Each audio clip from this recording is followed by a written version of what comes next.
Es war einmal mein IKEA-Couchtisch. Eigentlich war alles in Ordnung, aber in letzter Zeit hat er mich immer mehr genervt. Egal was ich hineingelegt habe, es sah aus wie eine Mülltonne. Dieses visuelle Chaos hat mich einfach wahnsinnig gemacht. Und schwer ist er auch noch. Also habe ich beschlossen, ihn umzugestalten. Nicht radikal, nur ein bisschen, damit der ganze Kram am Inneren nicht so ins Auge springt.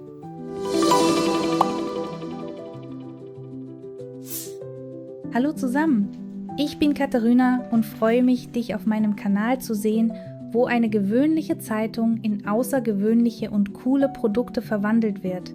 Heute zeige und erzähle ich, wie ich diesen IKEA-Tisch umgestaltet habe.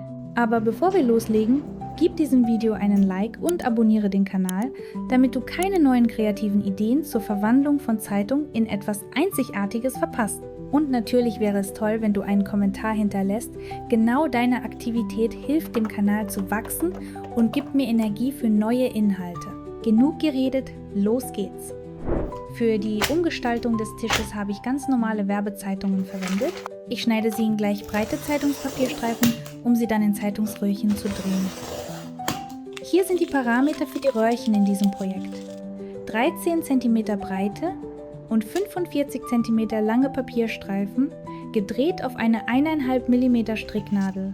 Übrigens, wenn du alle Feinheiten des Drehens von Zeitungsröhren erfahren möchtest, ich habe ein super detailliertes Tutorial dazu. Den Link dazu findest du in der Beschreibung. Schau vorbei, da gibt es eine Menge hilfreicher Infos. Also, ich habe Tag und Nacht Röhrchen gedreht, weil ich unglaublich viele brauchte. Was meinst du, wie viele es am Ende waren? Schreib deine Schätzung in die Kommentare. In ein paar Tagen verrate ich die genaue Zahl. Bis dahin bin ich gespannt auf deine Vermutung. Nachdem die Röhrchen gedreht waren, habe ich sie mit Farben auf Wasserbasis gefärbt. Eigentlich hatte ich sie schon letztes Jahr eingefärbt, aber sie lagen eine Weile herum. Ich denke, jetzt ist ihr großer Moment gekommen, sie bekommen eine neue Aufgabe. In diesem Video erkläre ich ganz genau, wie ich diesen schönen Braunton hinbekommen habe. Den Link dazu findest du auch in der Beschreibung. Aber gut, weiter geht's. Damit das Flechten sauber und angenehm wird, müssen die Röhrchen leicht feucht sein. Dann lassen sie sich gut biegen, ohne zu knicken. Ich weiche sie in warmem Wasser ein und wickle sie dann in eine Haustierwindel, um die Feuchtigkeit zu bewahren. Puh, das war's! Die Materialvorbereitung ist abgeschlossen. Ich weiß, ein bisschen aufwendig. Aber für ein tolles Ergebnis lohnt es sich. Diese Schritte sind wirklich entscheidend für das Endergebnis. Kurz gesagt, wenn du alle Details zu jedem Schritt wissen willst, schau in die Beschreibung. Da findest du alle Links zu jedem Abschnitt. Und jetzt kommen wir zum spannendsten Teil, dem Flechten. Also, lass mich kurz erzählen, was ich überhaupt vorhabe. Ich habe beschlossen, einen riesigen geflochtenen Korb zu machen. Eine Art äußere Hülle für den Couchtisch. Die Tischplatte und das Metallgestell des IKEA-Couchtisch sind ziemlich stabil. Aber dass dieses Metallgestell riesige Öffnungen hat, durch die man den gesamten Inhalt sehen kann, hat mich gestört. Außerdem fällt mir ständig alles durch diese Öffnungen raus. Deshalb soll meine geflochtene Hülle eine dichte Struktur haben, sodass man nichts durchsehen kann und der Inhalt sicher bleibt. Mal sehen, was dabei rauskommt. In der Zwischenzeit siehst du, dass ich mit dem Boden der Korbmitte beginne. Ich kreuze 5 Zeitungsröhrchen über Kreuz. Am Ende habe ich eine Art Schneeflocke mit 8 Ständern, je 5 Röhrchen pro Ständer. An allen Kreuzungspunkten trage ich etwas Kleber auf. Dann kommt alles unter eine Beschwerung, bis es vollständig getrocknet ist. Sobald der Kleber trocken ist, beginne ich mit dem Flechten. Wie immer markiere ich den Anfang des Flechtens.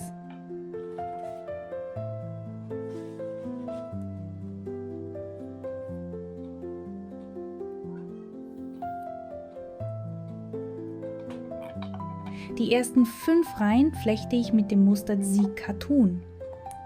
Das ist ein einfaches Wechselmuster. Das Arbeitsröhrchen liegt mal über, mal unter dem Ständer.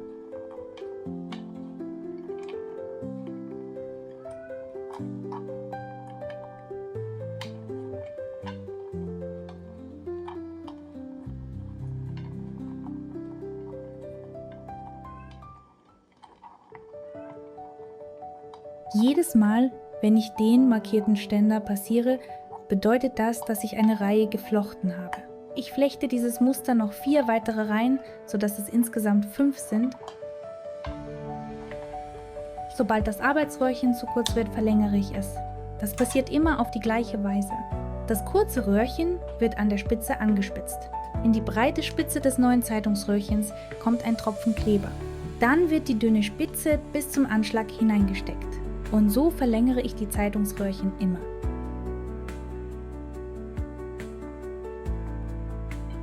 Schau, hier gibt es noch einen interessanten Punkt. Da wir eine gerade Anzahl an Ständern haben, nämlich 8, gibt es beim Flechten mit dem Muster So Cartoon mit nur einem Röhrchen keine Verschiebung in den neuen Reihen. Alle neuen Reihen liegen genauso wie die erste Reihe und genau das brauchen wir am Moment. Also flechten wir weiter, bis wir 5 Reihen fertig haben.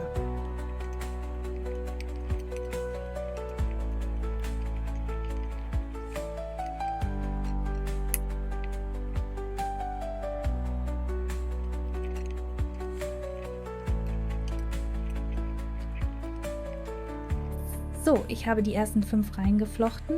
Jetzt ist es Zeit, das Muster zu wechseln. Schau, ich habe einfach ein Röhrchen von der Ständer entfernt. Dann führe ich das Arbeitsröhrchen unter die anderen 4 Röhrchen in der Ständerreihe. Jetzt schiebe ich das Röhrchen wieder zurück zu den anderen Ständern. Und dann flechte ich einfach dasselbe Muster weiter.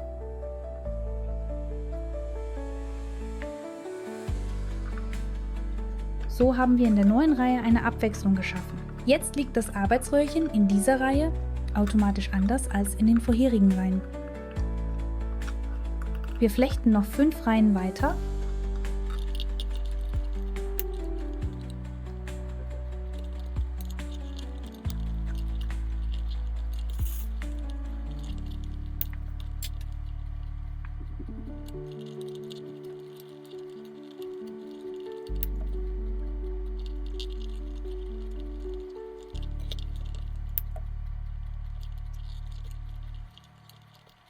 Okay, ich bin fast mit der letzten Reihe fertig, die schöne Mitte ist schon geformt. Zeit für einen Musterwechsel. Jetzt flechte ich mit dem Muster gerader Zopf mit 2 Röhrchen. Dabei werde ich jede Röhrchen in den Ständern einzeln umwickeln. Das heißt, aus 8 Ständern machen wir jetzt schnell 40 Ständer.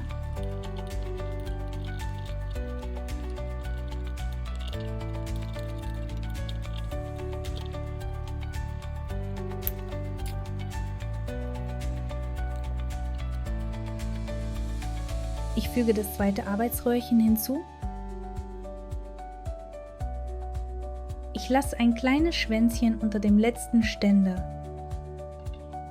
und beginne das Muster gerader Zopf mit 2 Röhrchen. Das Prinzip des Masters. Es wird mit 2 Arbeitsröhrchen gleichzeitig geflochten. Das linke Röhrchen liegt über dem zweiten Arbeitsröhrchen und wird unter den benachbarten freien Ständer geführt. Sobald es erledigt ist, lassen wir das Röhrchen los und wiederholen das gleiche mit dem neuen linken Arbeitsröhrchen. Ja, ich weiß, aus dieser Perspektive ist es schwer zu erkennen, was ich da genau mache. Lass mich dir das aus einem anderen Winkel zeigen. Also, ich flechte mit diesem Muster 5 Reihen. Eigentlich könnte man mit diesem Muster die ganze Körbchen flechten. Es ist dicht und sehr stabil. Aber diejenigen, die meine Videos regelmäßig schauen, haben sicher bemerkt, dass ich in letzter Zeit eine Vorliebe habe. Ich liebe es, Muster zu kombinieren. Und oft habe ich Lust, etwas Neues auszuprobieren. Deshalb sehe ich keinen Sinn darin, den gesamten Prozess zu zeigen. Denn aufgrund der Größe des Projekts ist der Flechtvorgang ziemlich monoton. Ich zeige dir die wichtigsten Momente und ich werde ein paar Tricks verraten, die mir geholfen haben, ein Werkstück dieser Größe zu flechten. Und natürlich zeige ich alle Muster, die ich in diesem einen Korb geflochten habe. Also, ich erinnere dich daran, ich muss 5 Reihen mit dem Muster gerader Zopf mit 2 Röhrchen flechten. Wie du sehen kannst, flechte ich den Kreis Purma am Uhrzeigersinn. Das ist für mich einfach bequemer und gewohnter. Wenn man sich diesen Kreis als eine Uhr vorstellt, dann befinden sich meine Hände fast immer auf der 12 Uhr. Bis jetzt ist das noch nicht kritisch. Die Ständer sind noch nicht besonders lang und ich komme problemlos an diese Stelle. Aber mit der Zeit werden die Ständer länger, der Durchmesser des Kreises wird größer. Und in dieser Position zu flechten wird sehr unangenehm für meinen Rücken. Es wäre einfacher, wenn sich meine Hände dort befänden, wo die 6 auf dem Zifferblatt ist. Und genau das kann man machen, Ich habe es früher schon ausprobiert, aber bin auf einige Schwierigkeiten gestoßen. Ob es an der Gewohnheit liegt oder an mangelnder Übung, weiß ich nicht, aber es ist für mich unglaublich unbequem, einfach die Hände nach unten zu senken und so zu flechten. Ich weiß nicht, wie ich das besser erklären soll, aber die Funktion der Hände verändert sich, wenn man einfach von unten weiter flechtet. Bei mir ist es so, dass die linke Hand am Grunde nur die Röhrchen andrückt, während ich die eigentliche Arbeit mit der rechten Hand mache. Es ist für mich angenehmer, wenn die Enden der Arbeitsröhrchen unter meiner rechten Hand liegen. Wenn ich aber einfach von unten weiter flechte, dann befinden sich die Enden der Röhrchen unter der linken Hand. Und dann müsste ich mit der linken Hand die gesamte Arbeit erledigen. Das ist für mich unbequem. Aber ich habe eine alternative Möglichkeit gefunden, meine Hände weiter nach unten zu bringen. Also, sobald die 5 Reihen mit dem Muster gerader Zopf mit 2 Röhrchen geflochten sind, schau, was ich mache.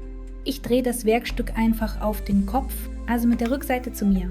Ich senke die Hände nach unten und flechte so weiter. Die Enden der Arbeitsröhrchen bleiben unter meiner rechten Hand und die gewohnte Handhaltung bleibt erhalten. Aber es gibt einen interessanten Punkt. Wenn man das Muster gerader Zopf auf der Rückseite weiterflechtet, sieht es von der Vorderseite völlig anders aus. Ja, dieses Muster sieht von der Vorder- und Rückseite unterschiedlich aus. Deshalb wechsle ich zu einem Muster, das auf beiden Seiten gleich aussieht, damit ich mir keine Gedanken machen muss. Es geht außerdem schneller zu flechten und verbraucht weniger Röhrchen. Du kennst dieses Muster bereits, es ist Katun. Genau das haben wir am Anfang geflochten. Aber damals haben wir es nur mit einem Arbeitsröhrchen geflochten, sodass es keine Verschiebung gab. Jetzt haben wir jedoch 2 Arbeitsröhrchen und wir flechten das Muster Katun abwechselnd. Mal mit einem Röhrchen, mal mit dem anderen.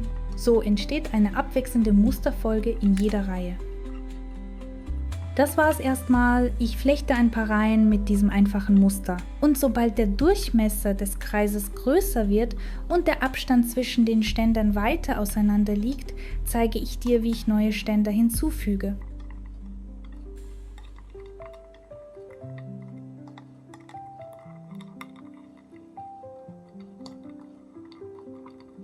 Also, ich habe jetzt ein paar Reihen mit dem Muster Katun geflochten. Ich werde das Muster nicht ändern, aber ich möchte gerne Ständer hinzufügen, damit der Boden fester wird.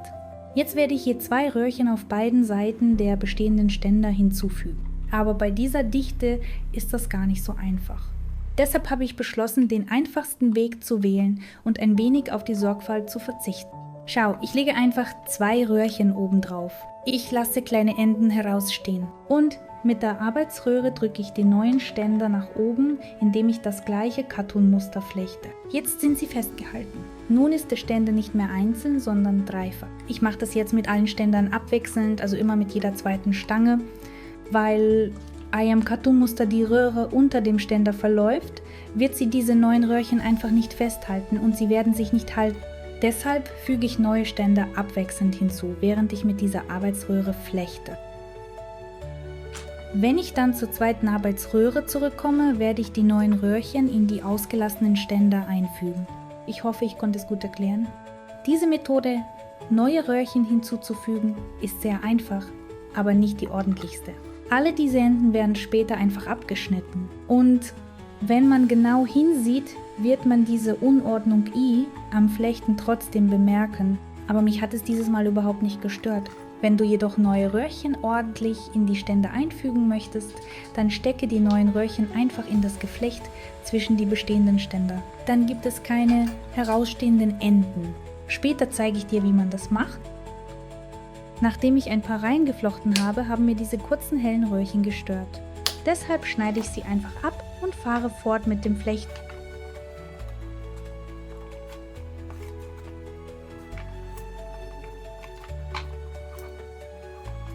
Lass uns weitermachen.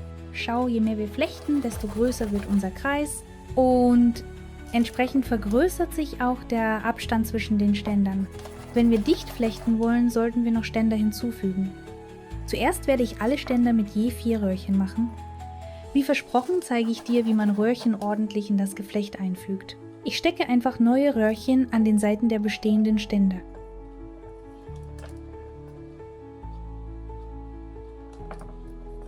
Nachdem alle Ständer 4 Röhrchen haben, trenne ich sie einfach. Damit werden alle Ständer wieder doppelt Aber jetzt ist ihre Anzahl doppelt so groß. Jetzt habe ich sofort 80 Ständer. Bei dieser Zahl habe ich beschlossen, aufzuhören. Also mache ich einfach weiter, bis der Durchmesser meinen Vorstellungen entspricht.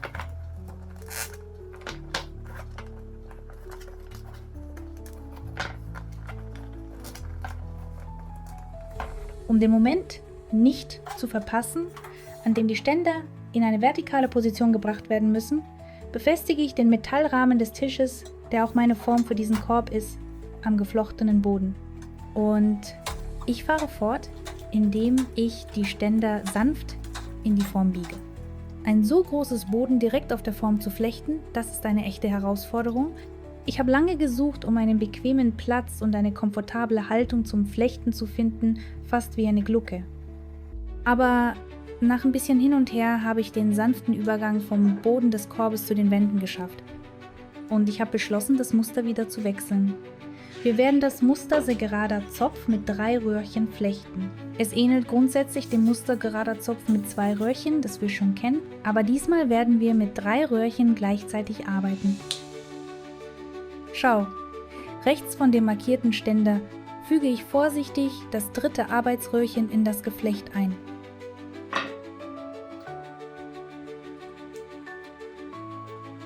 Jetzt sind die 3 Arbeitsröhrchen rechts von den ersten 3 Ständern angeordnet. Wir beginnen die Röhrchen zu legen, immer mit dem äußersten linken Röhrchen anfangen. Platzieren wir es über den beiden anderen Arbeitsröhrchen, überspringen die besetzten Ständer und führen es unter den freien Ständer, also hinter dem 4. Ständer vom markierten Ständer. Führen und lassen. Nun nehmen wir das äußerste linke Röhrchen und wiederholen alles. Platzieren wir es über die beiden Arbeitsröhrchen und führen es unter den freien Ständer. Wir flechten so ein paar Reihen. Nach ein paar Reihen habe ich den Aufnahmewinkel geändert. Ich hoffe, dass von diesem Winkel alles besser sichtbar ist. Übrigens achte ich jetzt beim Flechten der Korbwände besonders darauf, wo ich die Röhrchen verlängere. Ich versuche, die Verlängerungsstelle auf der Innenseite des Korbes zu platzieren. So sind von außen keine Übergänge sichtbar und der Korb sieht sauberer aus. Ich markiere einfach die Stelle, an der das Arbeitsröhrchen hinter einer Ständer platziert werden soll. Dann schneide ich das Röhrchen genau an dieser Markierung ab. Ich verlängere es und flechte weiter.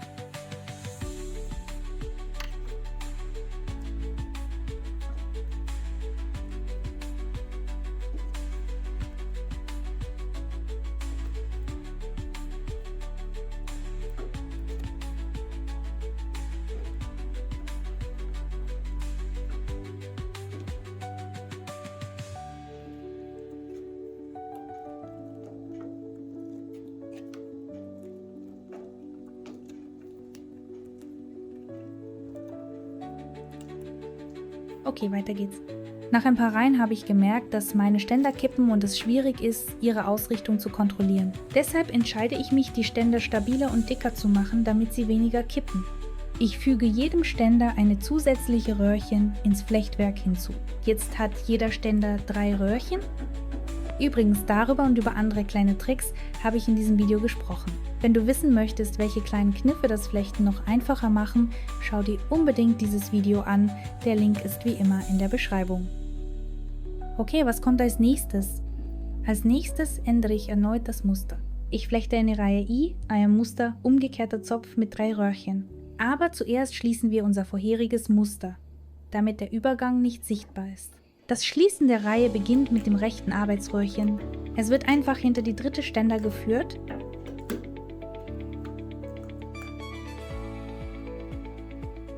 Das nächste rechte Röhrchen wird hinter die 2. Ständer geführt.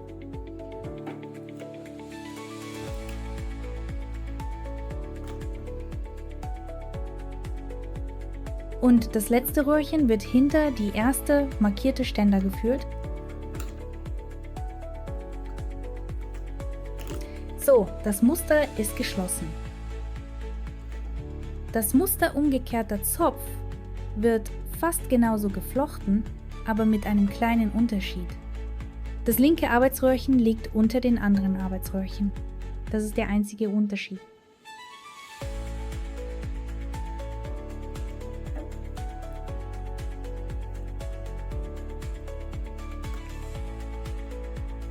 flechte dieses Muster eine Reihe lang. Übrigens, wenn man genau diese beiden letzten Muster kombiniert, ich meine gerader und umgekehrter Zopf mit 3 Röhrchen, ergibt sich am Ende das Muster Flechtzopf. Ein schöner dekorativer Akzent, der den Korb definitiv aufwertet. Aber das ist nur meine persönliche Meinung.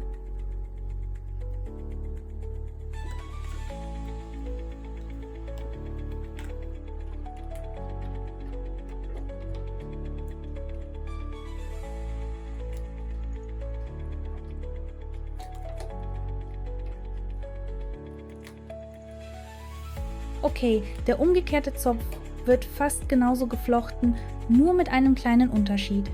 Aber das Schließen dieses Musters ist ganz anders. Ich zeige dir jetzt, wie man dieses Muster schließt. Fangen wir mit dem ganz linken Röhrchen an. Wir führen es wie gewohnt ein, unter 2 anderen Röhrchen und hinter die markierte Ständer. Das Ende lassen wir vorerst I am Inneren des Korbs. Aber jetzt passt gut auf. Das nächste linke Röhrchen wird unter das andere Arbeitsröhrchen gelegt und siehst du die einzelnen Röhrchen zwischen der ersten und zweiten Ständer? Genau unter dieser waagerechten Röhrchen zwischen den Reihen müssen wir das Röhrchen ebenfalls durchführen.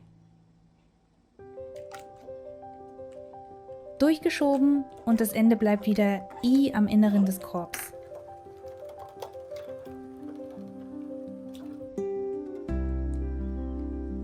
Und das letzte Arbeitsröhrchen wird auch auf besondere Weise gelegt. Jetzt führen wir es zwischen der zweiten und dritten Ständer unter 2 waagerechten Röhrchen hindurch.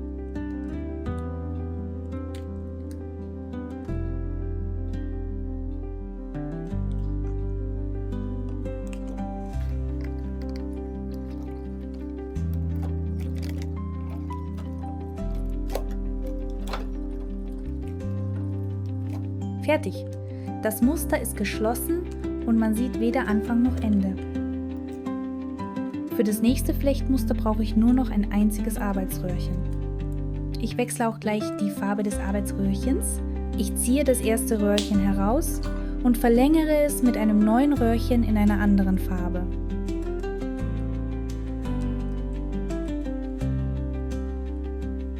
Dann führe ich das Röhrchen hinter die markierte Ständer, sodass die Verlängerungsstelle dahinter liegt.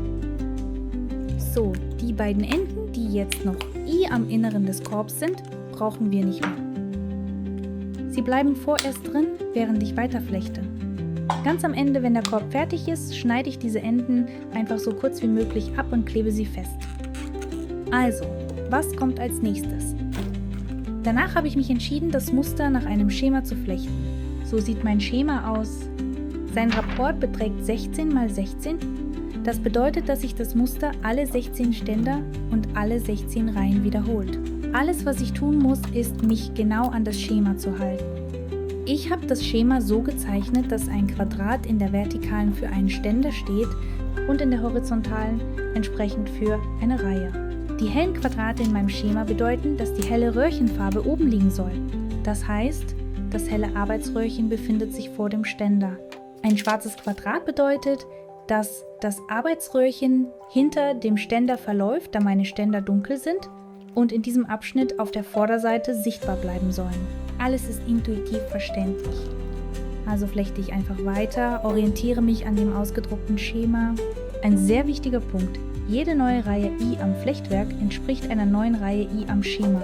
Es gibt keine automatische Musterverschiebung, deshalb muss ich darauf achten, die Markierung für den Reihenanfang nicht zu verpassen und das Muster entsprechend dem Schema zu wechseln. Dieses Schema habe ich am Internet gefunden und einfach für mich angepasst. Man kann Strickmuster für Jacquard-Strickereien verwenden und sie ebenfalls für das Flechten anpassen. Oder man kann sein eigenes einzigartiges Muster entwerfen. Damit das Muster nahtlos ist, sollte man auf die Anzahl der Ständer Pi am Werkstück achten. Das Schema muss so angepasst werden, dass die Anzahl der Ständer I am Schema ein Vielfaches der tatsächlichen Ständeranzahl ist. Übrigens gibt es auf meinem Kanal ein tolles Tutorial, in dem ich die einfachsten Varianten von Musterschemata erkläre. Den Link zu diesem Tutorial findest du auch in der Beschreibung. Nun ja, dieser Abschnitt des Flechtens nach Schema war für mich der monotonste, denn es gab nichts wirklich Neues zu tun. Später, als ich etwa die Hälfte der Korbhöhe erreicht hatte, habe ich einfach die Ständer verlängert. Ganz genauso wie wir die Arbeitsröhrchen verlängern, es hat sich eigentlich nichts geändert. Aber hör dir nur mal an, wie cool das Flechten klingt. Ich habe ein kleines Stück mit dem Mikrofon aufgenommen, damit man den Klang des Flechtens besser hört. Dieses Knirschen, Knarren und Rascheln der Zeitungsröhrchen ist so faszinierend. So, ich halte jetzt mal den Mund und lade dich ein, diesen kleinen ASMR-Ausschnitt zu genießen.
Okay, was kommt als nächstes? Nachdem ich die gewünschte Höhe mit diesem Muster erreicht hatte, entschied ich mich, den schwarzen Rand der Körbchen noch einmal zu wiederholen. Ich wollte alle Muster sowohl unten als auch oben spiegelverkehrt wiederholen. Die erste Reihe ist das Muster umgekehrter Zopf mit 3 Röhrchen. Danach flechte ich bis zur gewünschten Höhe mit dem Muster gerader Zopf. Auf diese Muster gehe ich nicht noch einmal am Detail ein. Du weißt ja bereits, wie sie gemacht werden, aber ich möchte dir eine interessante Methode zeigen, um neue Arbeitsröhrchen hinzuzufügen. Ich verlängere einfach 2 Röhrchen zusammen, indem ich sie aneinander füge und falte sie in der Mitte. Dann umschließe ich damit die dritte Ständer und schon haben wir 3 Arbeitsröhrchen I am Einsatz. Perfekt ausgerichtet, sodass ich direkt mit dem Muster umgekehrter Zopf starten kann. Und dann geht es einfach weiter bis zur gewünschten Höhe.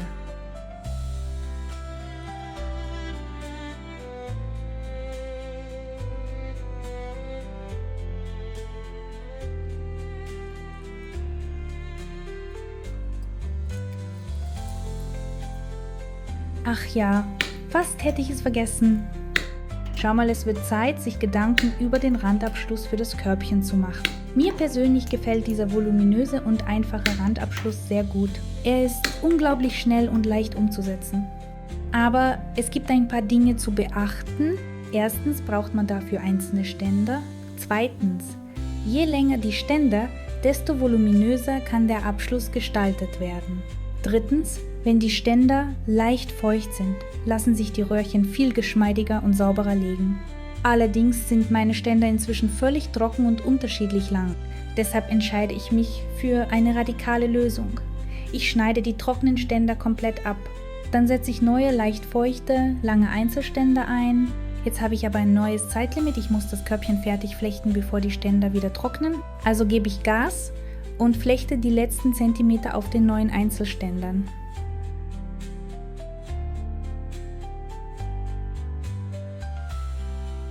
Also, die gewünschte Höhe ist erreicht, das bedeutet, es ist Zeit, das Flechten abzuschließen. Zuerst verstecken wir unsere Arbeitsstörchen. Sie werden nicht mehr benötigt.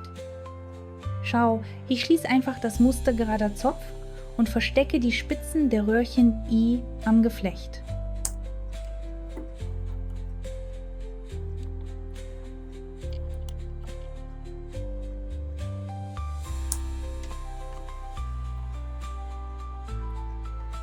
Jetzt ist es Zeit für den Randabschluss, der letzte Schritt beim Flechten. Man kann an jeder beliebigen Stelle beginnen. Rechts von einem Ständer lege ich ein abgeschnittenes Röhrchen an. Dann beginne ich, die Ständer nacheinander zu biegen. Ich führe sie einfach hinter den benachbarten rechten Ständer und biege sie nach unten zu mir. So neige ich alle Ständer der Reihe nach.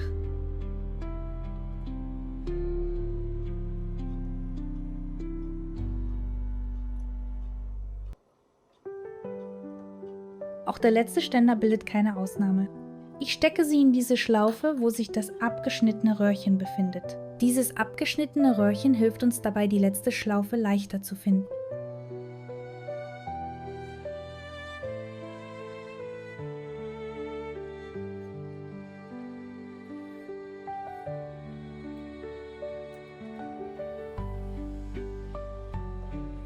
Nun müssen wir nur noch die gebogenen Ständer ordentlich anordnen. Ich benutze wieder die abgeschnittenen Röhrchen als Markierungen, damit ich später den Abschluss schließen kann. Ganz einfach. Links vom Anfang der Ständer stecke ich einfach die Spitze eines Röhrchens hinein und lasse sie so.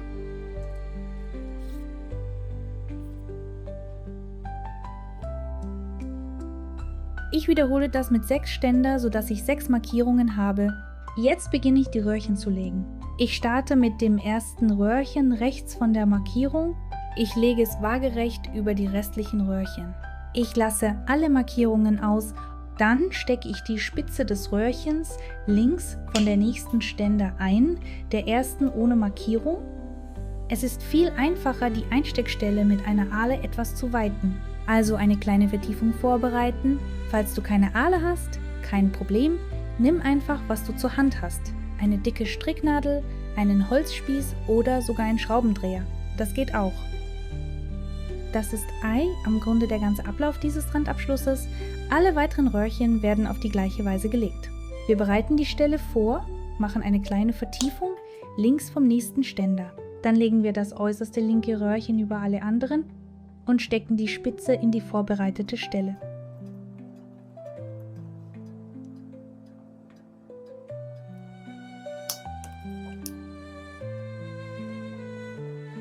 Okay, ich denke, du hast das Prinzip verstanden. Lass mich dir gleich zeigen, wie man diesen Randabschluss fertigstellt.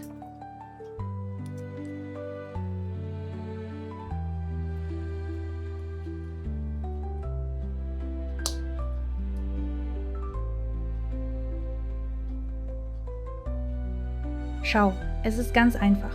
Wir ziehen nun nach und nach die Markierungen heraus und stecken sofort die Röhrchenspitze genau an dieselbe Stelle, an der sich zuvor die Markierung befand.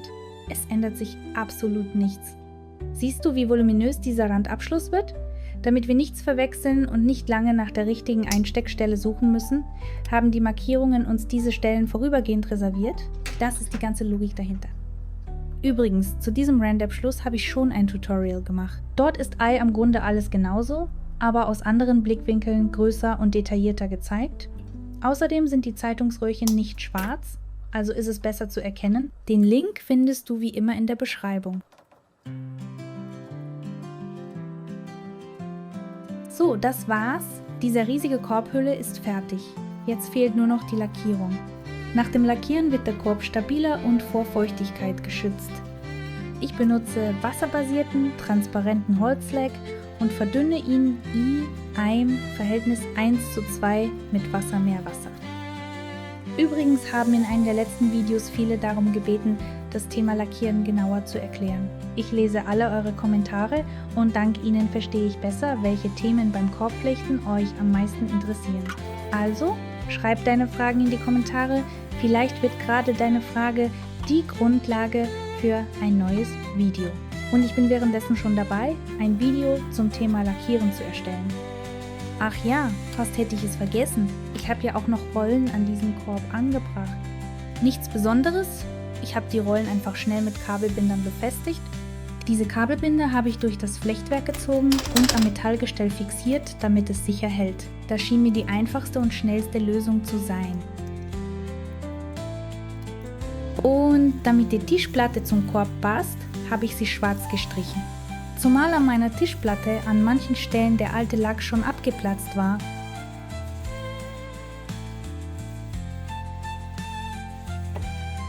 Das war's. So hat sich ein einfacher IKEA-Tisch mit Hilfe von Werbezeitungen verwandelt und passt jetzt perfekt in mein Interieur. Und das Beste ist, dass ich diesen schweren Tisch jetzt ganz einfach selbst bewegen kann und darin alles Mögliche aufbewahren kann, ohne mir Gedanken zu machen, wie es aussieht. Denn die geflochtene Hülle verdeckt den Inhalt perfekt. Ja, das war ein großes und ziemlich langwieriges Projekt. Aber genau durch dieses Projekt habe ich neue Ideen bekommen. Also hoffe ich, dass meine Hände bald neue Projekte in Angriff nehmen. Danke, dass du dieses Video bis zum Ende angeschaut hast. Ich wünsche dir viel kreative Energie, Inspiration und Freude am Prozess. Bis zum nächsten Video.